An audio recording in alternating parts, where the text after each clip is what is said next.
Hello my lovelies, and welcome to this Cartomancy for History's Mysteries video. Today we're going to be talking about Lizzie Borden. Now, I'm sure many of you have heard that name. A lot of you probably think you know the case, but did you know that she was actually acquitted of the murders? And there's actually a lot of mystery around the case and who did it and whether or not Lizzie was really guilty. And as I was watching some things on TV and then researching it, I found out some really interesting things that I did not know about the case, and I had read about it years ago. So in this video, I'm going to give you a really short encapsulation of what the case is, what happened, just enough for you to be able to hopefully follow along with the reading. But I highly encourage you to go and look into the case on your own, because I am not going to be able to give you all of the information in this video.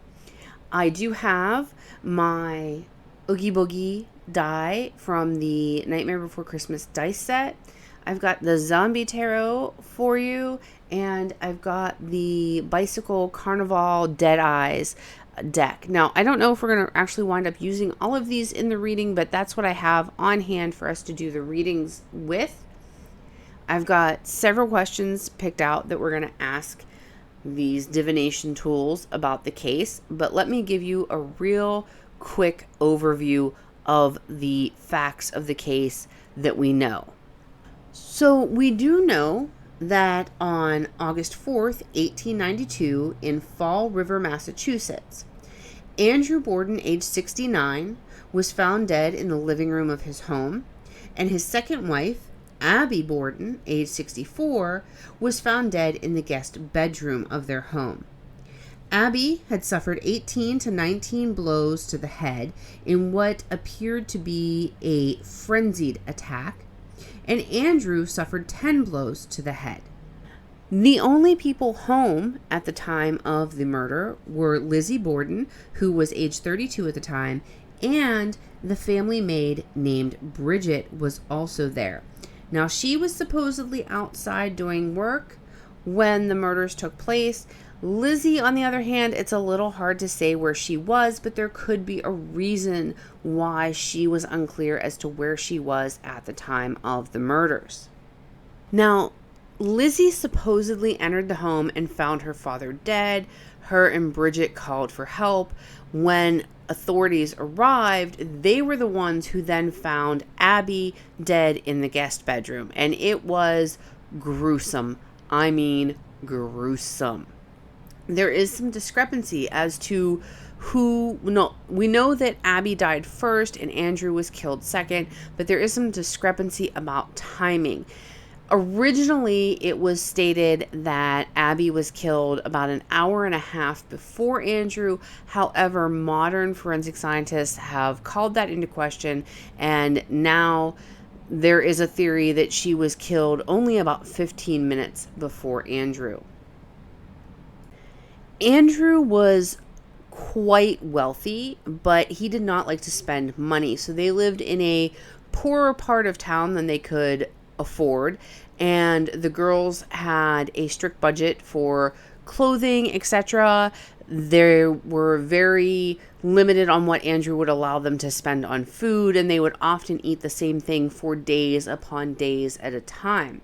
In fact, one of the interesting facts about this case is that a few days before the murder, they were on about their fourth day of the same stew, and the stew had been making everyone sick. In fact, it was to the point that Bridget, when she was reheating it on the last day that they ate it, she actually got physically ill, had to leave the kitchen, go throw up, and then come back and finish reheating the stew for them to eat. So that begs the question, or has begged the question for some people, was that actually a previous murder attempt? Was someone trying to poison them? Or is it just coincidence that they had food poisoning beforehand? Given the fact that food was kept around so long, food poisoning could be plausible, but given the fact that they were murdered, it kind of makes you wonder. Lizzie did have an older sister named Emma, who was 42 at the time of the murders. The murder weapon is supposedly a hatchet, but we'll talk about that in a minute. Prior to the murders, some people reported seeing a strange man around the Borden home. He appeared agitated, was knocking at the door a few days, I believe, in the week prior to the murder. Here's the thing. Initially, they did not suspect Lizzie at all. It wasn't until a family friend said that they saw her burning a dress that Lizzie was arrested and charged with the murder of her father and stepmother. Lizzie had made it quite well known that she did not like her stepmother at all. They had a very bad relationship. As I said, the girls were not necessarily in good with their father either. They didn't like the financial control he had, and they didn't like his penny pinching. Sorry, that was really hard to say. They didn't like his penny pinching. So there were also some accusations or rumors of sexual abuse by Andrew of Lizzie and Emma. We do not know if that is true because that was never investigated, never confirmed or corroborated, but those rumors do exist. Now, I had said that there is a possible explanation for why Lizzie couldn't really account for her whereabouts at the time of the murders. You have to remember that back in the day, giving large doses of morphine for anxiety or stress or things like that was quite commonplace. And so doctors started giving Lizzie morphine and heavy doses of morphine regularly right after the murders, the whole way up until at least the trial. And I think she might have even still been receiving morphine during the trial. They have stated, some doctors have stated, the amount of morphine that they were giving her, like, you would never give a person that much morphine now, even if someone was in a trauma and had like a crush injury or something, you would not give them as much morphine as they were giving to Lizzie at the time. So it is possible that Lizzie was not changing her story on purpose, that she was not being avoidant about saying where she was during the time of murders. She may genuinely been in such a drug-induced fog from all of the morphine that she really may not have been able to put those pieces together at the time. So did she do it and she was just being shady and that's why she was changing her story? Or was it the morphine that was making her change her story and she was really innocent all along? Another thing that's really interesting and gruesome about this case is that they brought Andrew and Abby's skulls into the courtroom, and a hatchet had been found in the Borden home, and they claimed it was the murder weapon. And they showed how that hatchet fit very neatly into the wounds on the skulls to prove that that was the murder weapon and that this is how Lizzie did it. However, in more recent times with our modern technology, that hatchet has been tested because it was in a museum, it was maintained, and they have found that there was absolutely no human blood or DNA on that hatchet. It clearly could not have been used as the murder weapon. So while we all sing the nursery rhyme about the axe, which was really a hatchet, it may not even have been a hatchet at all. We really don't know what or where the real murder weapon is. As I said earlier, Lizzie was in fact acquitted of all charges. She was found not guilty. Some people have said it was because she was female and, she got faint during the trial, and people believed at that time that women couldn't commit such a crime and all of that. There was a lot of public outrage because a lot of the public basically had decided she was guilty before the trial even took place. And then you have her actions after the trial. After she was acquitted, her and her sister moved into the big fancy house that the family always could have afforded. And they lived a very lavish lifestyle. Now, here is another reason why some people think that Lizzie committed the murder. Her father had been giving property and money to his second wife's family. And apparently there were some dealings going on that it looked like if he were to die, Lizzie and Emma would get nothing. And Abby and some of her family members would get all of the properties and money and holdings and everything that Andrew had. So there is the theory that Lizzie then took matters into her own hands to make sure that before things could get to the point where her and her sister would get nothing, that Andrew would pass and they would get everything. There is a lot more to this case. There's a lot more detail. There's a lot more things that are shed onto the case with modern forensics looking back at it. Some of the evidence has survived, like the hatchet, and it's been tested. So there is really a lot to dive into and look at. I don't want to give my opinion, at least yet. Maybe I'll say at the end of the video what my opinion is as to whether or not Lizzie committed these crimes, but you can make your own mind up. I encourage you to go do more research before you do. There's a lot that makes Lizzie look extremely guilty, but as far as a court of law goes, there's also enough that casts shadow of doubt.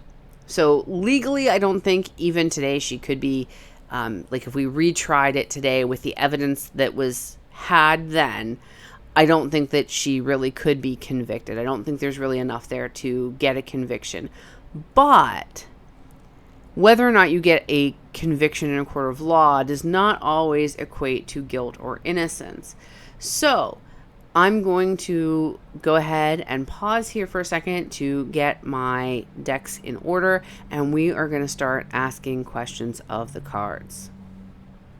All right, so the first question that we're going to start with is, what was Lizzie's state of mind that August 4th?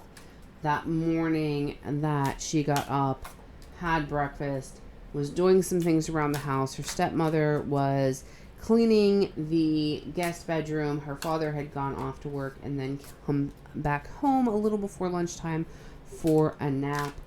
We're going to ask what her state of mind was at the time of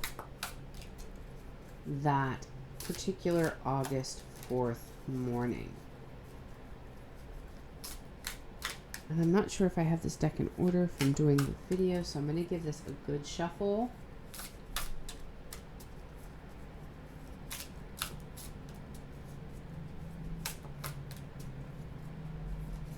Ooh. Okay, I know a lot of readers, if cards fly out, they read them, they see them as significant, but I have a connective tissue disorder and arthritis, so I just take that as bad shuffling and we throw them back in and keep going.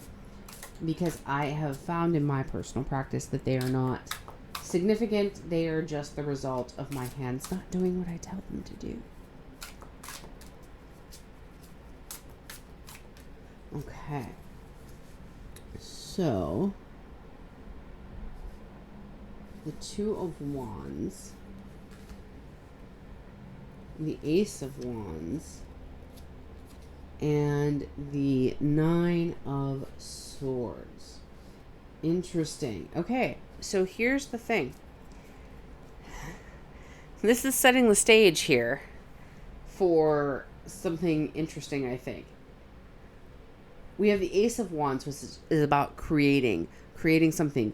In this case, I'm going to say probably creating an opportunity, because here we have the Two of Wands with attainment of goals, getting something that you want, that you've sought after. So we have the creating our own opportunity and achieving a goal, right? And we talked about the possible motive that she had, that there was a chance that her and her sister would see no inheritance, and so she perhaps took matters into her own hands, allegedly, because she was acquitted. Okay, so allegedly she perhaps took matters into her own hands. This Nine of Swords, really, this kind of gives her mindset that morning full of anxiety. Okay, so this is already kind of, laying some things out there and suggesting a certain outcome here, because that morning she's anxious. She's going to create an opportunity for herself to get what she wants, and she actually gets what she wants. She gets the satisfaction that morning, because this is a card of it's done, it's complete. So we see that she was anxious, she was creating the opportunity, which that could mean that she was creating the opportunity to get the inheritance, or it could mean that she was creating the opportunity to commit the murders, that she was setting something up so that it would all go the way that she needed it to. She waited until her father was out at work checking on business deals to murder her stepmother, which then when her father came home, since the stepmother was murdered up in the guest room where he wouldn't go, he wouldn't suspect anything. He'd lay on his couch for a nap like he always did, and she would be able to take him out as well. And then the attainment of the goal, because her and her sister ultimately got basically everything. I really don't know that Abby's family got anything, because I don't think, other than what Andrew had already given them while he was alive, as far as inheritance went, I don't think that they got anything. It really all went to Emma and Lizzie. So there's her state of mind that morning.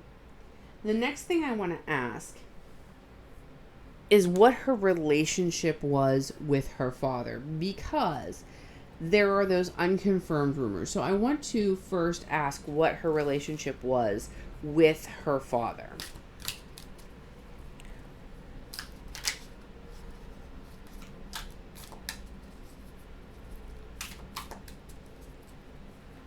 And in case you're wondering, I did edge this deck. It does not come with the black edges. Y'all know me. I can't leave well enough alone. I modify a lot of my decks. Though the ones that I've bought recently, I have not had time really to modify. But there are a few of them that are going to get edged, and maybe one or two that are going to get trimmed or rebacked. But we are now asking what Lizzie's relationship was with her father.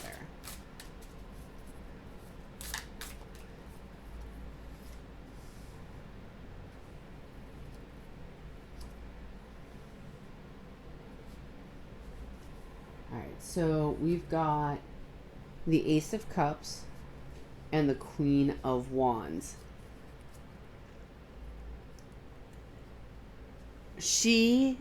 Lizzie had a lot of things that she wanted, and she was looking for a certain way of life, a certain lifestyle. And we clearly see that she did not have that until after her father passed. So I'm going to clarify this, because we know that she had these passions for certain things. She had a passion for a certain way of life that she wanted. It was all church functions and church society for her and her sister. That was the core of their life. That was everything they did until after the passing of Andrew and Abbey. And so this says to me, with the moon here, there was deception on her part, I would say. And she had all these passions, and once there was a certain way of life that she wanted. So basically, to answer her question, what this tells me is it was not a good relationship, because she was not getting at all, by any stretch of imagination, what she wanted out of her relationship with her father. And it really, she wasn't getting the emotions that she wanted, the emotional love, the nurturing, or the thrill or gratification that she was looking for emotionally out of life. Now we're going to ask what we should know about the abuse allegations, the alleged sexual abuse by her father. We're going to ask about that now. What should we know about the alleged sexual abuse?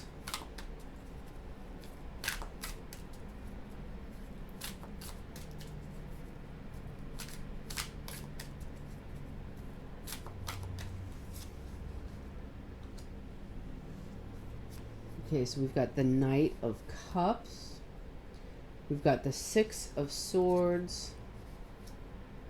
And we've got the Five of Swords.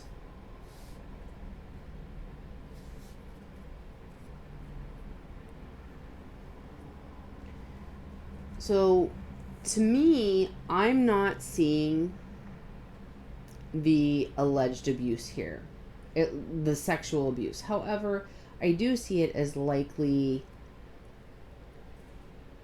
that there was abuse. It looks more to me like neglect because of the walking away of the Eight of Cups.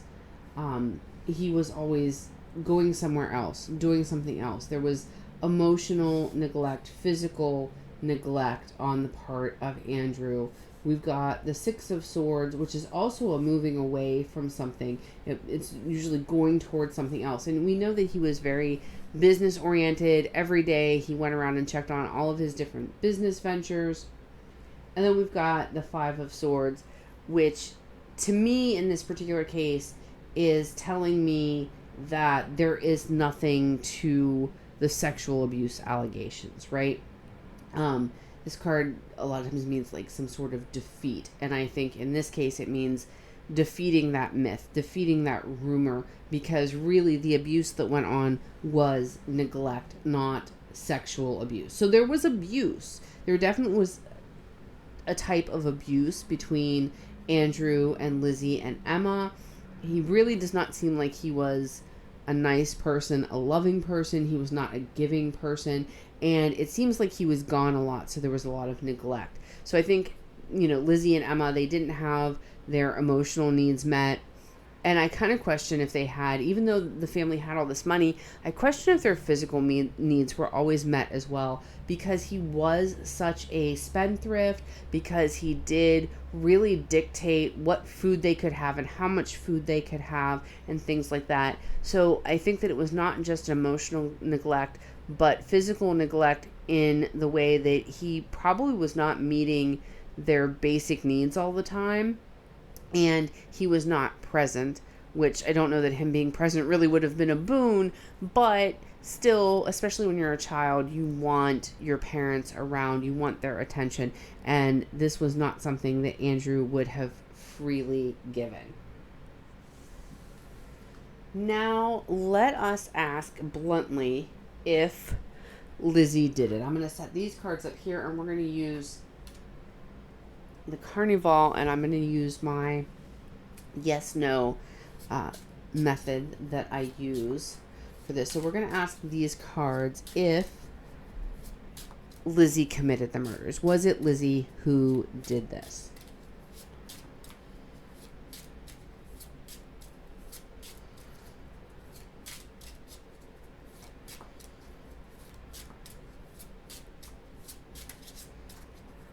Okay. I think we're shuffled enough. Now, this method is supposed to come originally from Mary K. Greer.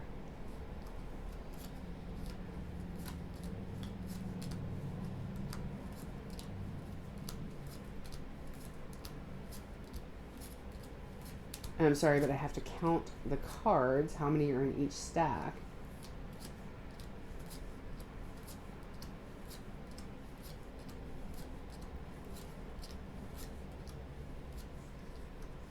Okay, so we got 2 aces. I think you can see that. Out of the 3 stacks, we got 2 aces. And that means in this, because this system is a yes, no, and maybe, it gives you a degree of probability. The probability that Lizzie committed the murders is extremely high. This is basically, it's not 100%, but it definitely leans strongly towards a yes.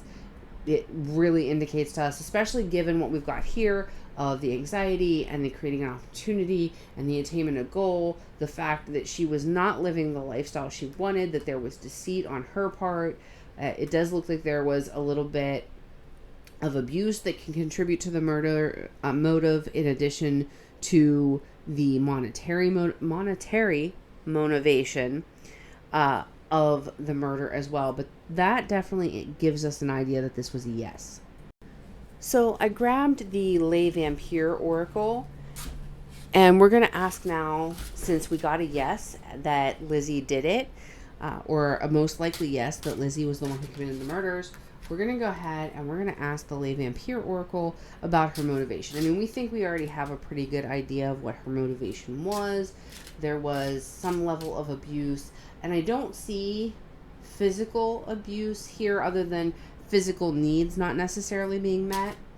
It really seems to be neglect all around, which is still abuse and still horrible and still leaves lasting effects on a person. But let's see what this oracle has to say about her motivation for the murders. And we know that she didn't like her stepmother.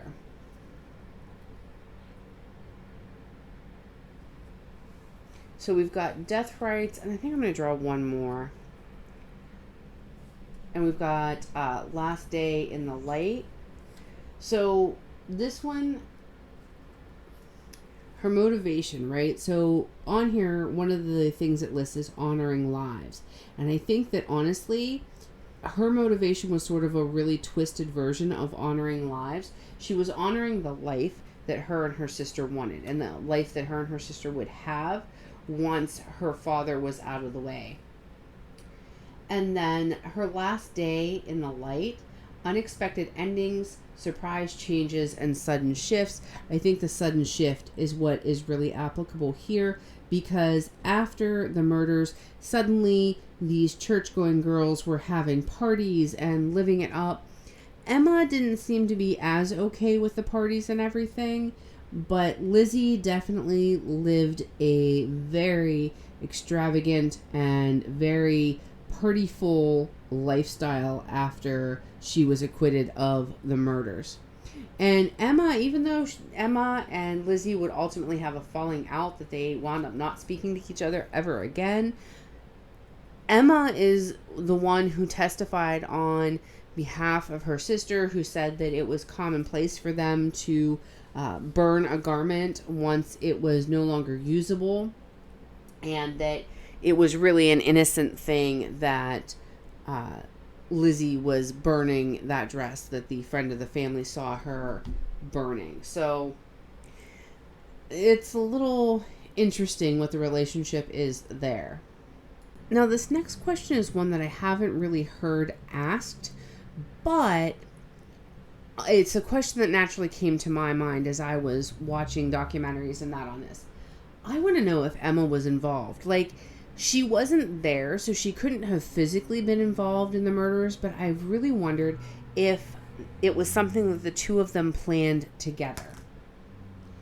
All right, so we got the 5, which means that the die does not want to tell us the answer. That's normally like a yet to be determined. Obviously, it's already been determined because we're looking at the past.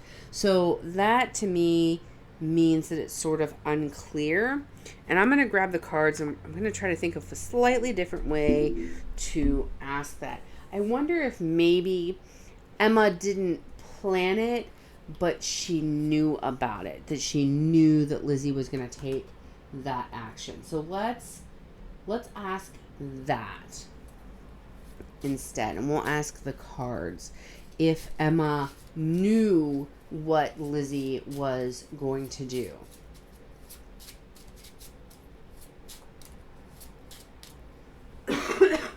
Excuse me. Okay. Again, I have to count cards. I apologize for the silence.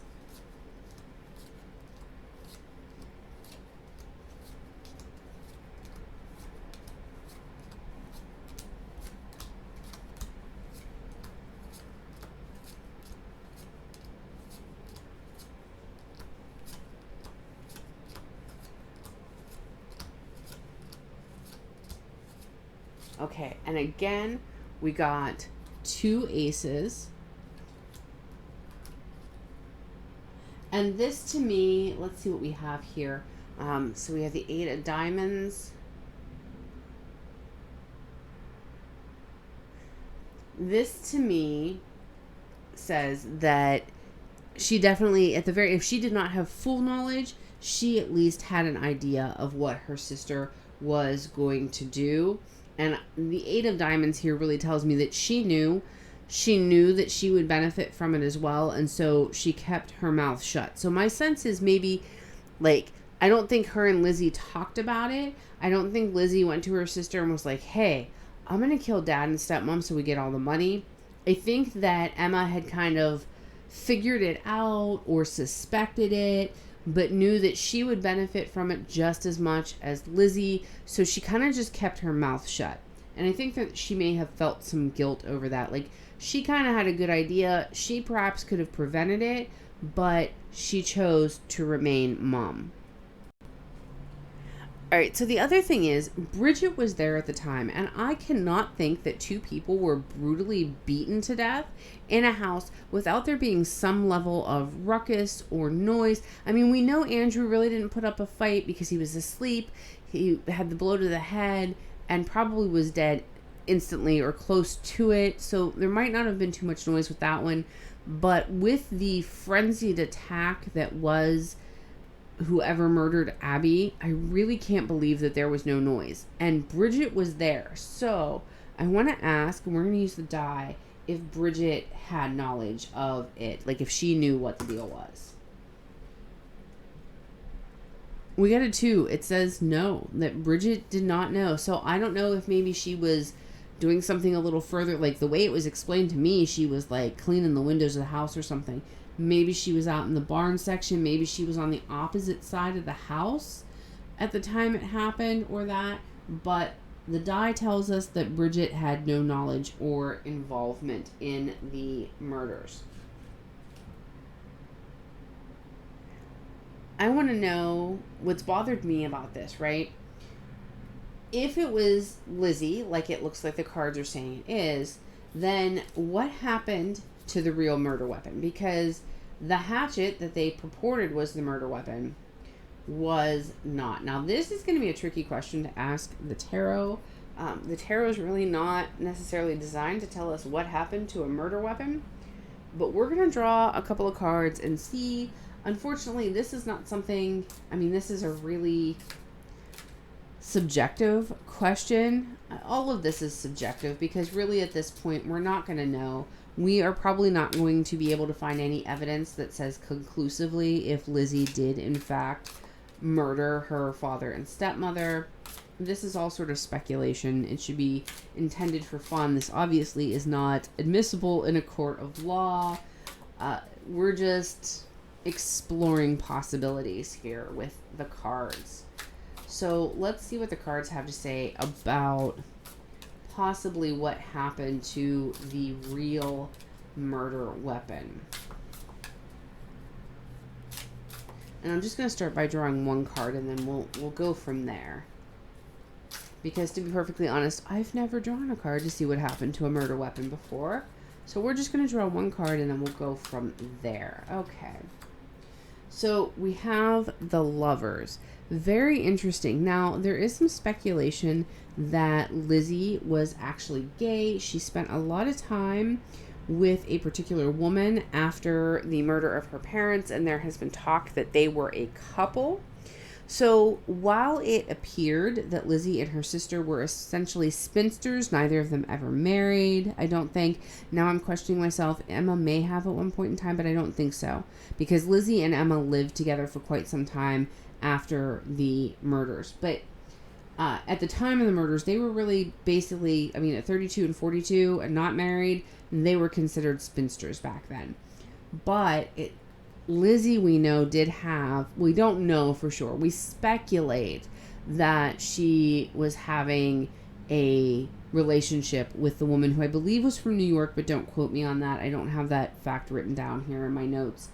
But the Lovers. So I wonder if she didn't have a lover in town that nobody knew about, and the lover actually disposed of, somehow got rid of the murder weapon. That's very interesting. I find that, and given Lizzie's love for experiencing life and everything, I find it hard to believe that she didn't have a lover before the one that is suspected. So I wonder if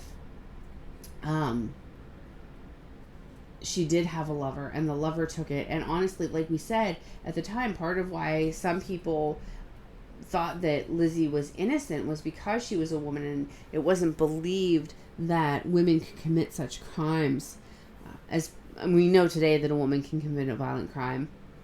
We don't question that. We don't go, oh, she has to be innocent because she's female. But back then, that was still something that people quite often thought. And if she did have a female lover at the time, likely she could have smuggled the murder weapon out of the house with another woman, because the police would have been far less likely to question her or search her or think anything of it. So that's actually quite interesting that that's the card we get. And it is intriguing to me. Will we ever know? No, I highly doubt that we'll ever know. But that's an interesting theory, that she had a lover that, hid the murder weapon away for her. Very interesting. Now what I want to know is, I want to know if the food poisoning was, in point of fact, a murder attempt that just didn't work. Like if this was the person, in this case we believe Lizzie, if that was a murder attempt or if it was just food poisoning. Okay, again, we've got a 2, which is another no. And I'm inclined to believe this. So while I think it is extremely coincidental that they were all sick from this bad food just shortly before being murdered, here's the thing, and why I never really bought into it being a previous murder attempt. I mean, I can see why logically you would think that, and like I even toyed with that notion myself, but ultimately I was having a hard time buying that was a previous murder attempt, because even Lizzie was sick, right? And there was no way, since her father controlled how much food there was and what food there was, and we know because Bridget got sick while cooking it, we know that it was in the whole pot that everybody was being fed from. So if it had been a murder attempt, it would have had to have been a murder attempt. Like somebody outside the home would have had to have snuck in, poisoned the food, and then left, because nobody within the home would have poisoned the food, because they would have stood just as much a chance of dying from it as everybody else, because there really was, it wasn't like it was a fresh pot of food and only a couple people got sick. I mean, it was to the point that Bridget got sick while preparing the food. So that, to me, I mean, there have been murderers who have given themselves smaller doses of the poison so it looks like they're sick too, but there really doesn't appear to be a way in this particular situation that Lizzie or anyone else in the house could have poisoned the food without risking their own death. The only way that would work is if they figured that they put enough poison in that Andrew was older and he would succumb easier, and then maybe the rest of them would survive and he'd be the only one to die. But that is way too risky, especially when your motive is to get the inheritance and live life up.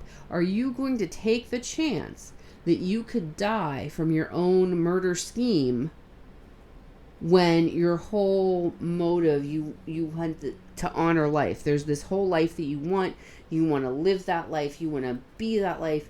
That is everything to you. You feel like you're not honoring life now because you're not doing anything, and all you want to do is live a life that you feel honors life, and you want to create a sudden shift in your life.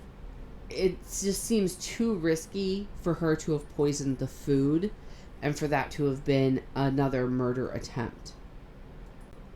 All right, I have one last question that I want to ask.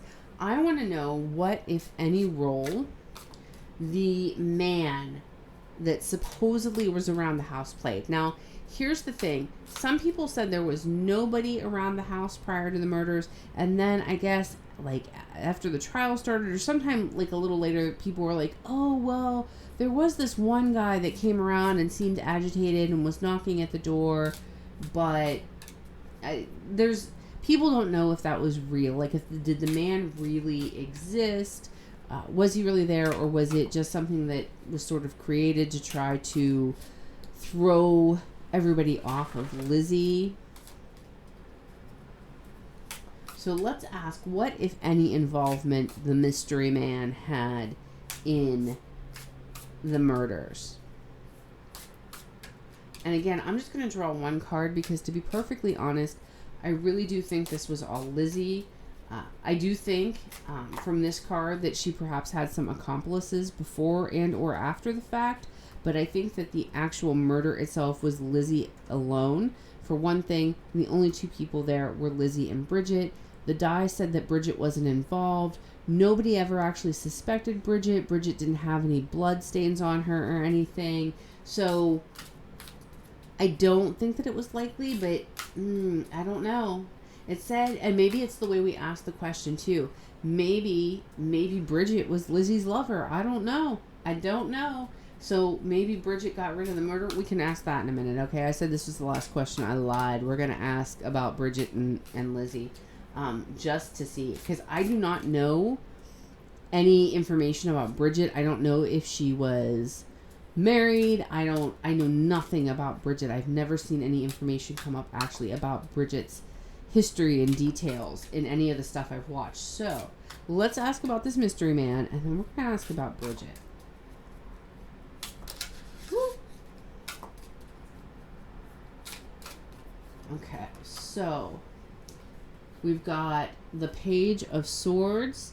I'm going to say the mystery man was bunk. I get the sensation from this because you've got the air element here. I really think that it was nothing, a figment of the imagination. Perhaps somebody thought they saw something, but they didn't. Perhaps they saw a man in another house, and then in looking back, they thought that it was at the Borden house. Anything like that. But I'm getting trick of the mind, figment of the imagination. I don't think that there was a man, and so no involvement whatsoever. But now I am intrigued about Bridget because, yes, no questions. This is why they're tricky. It depends on how exactly you ask them. So, and I think I asked about Bridget's involvement in the murders, or at least that was my intention internally. And so Spirit could be taking that quite like, did she help with the actual murdering itself? But let's ask if Bridget helped with preparation for or covering up the murder. And we got the 6, which is absolutely. She either helped plan, helped clean up after, or both. She absolutely was involved in that way. So she wasn't involved in the murder itself, but she knew far more than she was letting on. So let's ask just real quick, one last thing. I want to ask what the nature of Bridget and Lizzie's relationship was. Like, even, we got lover here. It could be somebody that's really close. Maybe they didn't have a romantic relationship, but maybe Lizzie loved her or she loved Lizzie. I find that hard to believe. Like, it's very odd. And I can't think that Bridget, from the story, you wouldn't think that Bridget would help Lizzie. Because supposedly, and I can't remember what they called her, but Bridget had replaced an old maid that the family had. And Lizzie and Emma, the story goes, actually really were attached to that other maid. And so they refused to call Bridget by her name. They actually called her by the previous maid's name. They refused to ever call her Bridget, which is just bizarre and seems kind of cruel. But maybe, I don't know. Let's ask what the nature of their relationship was. Okay? Let's inquire.